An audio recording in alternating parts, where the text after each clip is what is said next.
தேர்தலை வச்சு போட்ட இடைக்கால பட்ஜெட்னு நினைக்காதீங்க.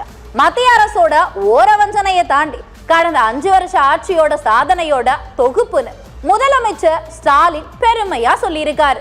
தமிழ்நாடு தான் இந்தியாவுக்கான மாடல்னு எல்லாரும் பாராட்டுற மாதிரி 5 வருஷ சாதனையை தொகுத்து இடைக்கால பட்ஜெட்டா தாக்கல் பண்ணிருக்காரு அமைச்சர் தங்கம் தென்னரசு. முதலமைச்சர் கருத்து சொல்லிட்டாரு.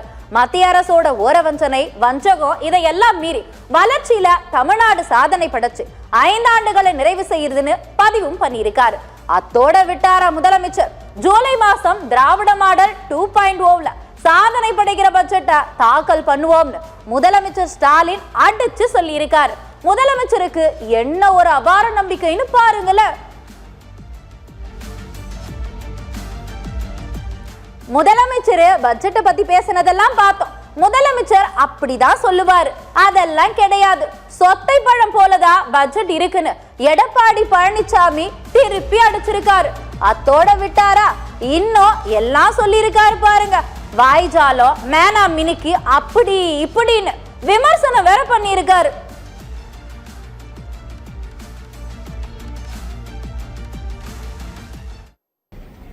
இன்றைக்கு வேளாண் பட்ஜெட் என்று விவசாயிகளை ஏமாற்றுகின்ற ஒரு பட்ஜெட்டை போட்டிருக்காங்க. வேளாண்மை துறை என்பது ஒரு தனி துறையாக இருக்க வேண்டும். அதுல நீர்வளத்துறையும் சேர்த்துக்கிட்டாங்க. இப்படி விவசாயிகளை ஏமாற்றுகின்ற ஒரு பட்ஜெட் தான் வேளாண் பட்ஜெட் என்பதை இந்த நேரத்தில் தெரிவிக்கிறேன். அது மட்டுமல்ல, மொத்தத்தில் விடியா திமுகவின் நிதிநிலை அறிக்கை அத்திப்பழம் வெளியே அழகாக இருக்கும், அத்திப்பழம் வெளியே அழகாக இருக்கும், புட்டு பார்த்தால் உள்ளே சொத்தையாக இருக்கும் என்பதற்கு உதாரணமாக இந்த நிதிநிலை அறிக்கையில் உள்ளன. கடந்த 5 ஆண்டுகளைப் போல இந்த ஆண்டு இடைக்கால நிதிநிலை அறிக்கையும் வார்த்தை ஜாலங்கள் நிறைந்த மேனா மினிக்கி உரையாகத்தான் இருக்கிறதே தவிர உருப்படியாக எதுவும் இல்லை.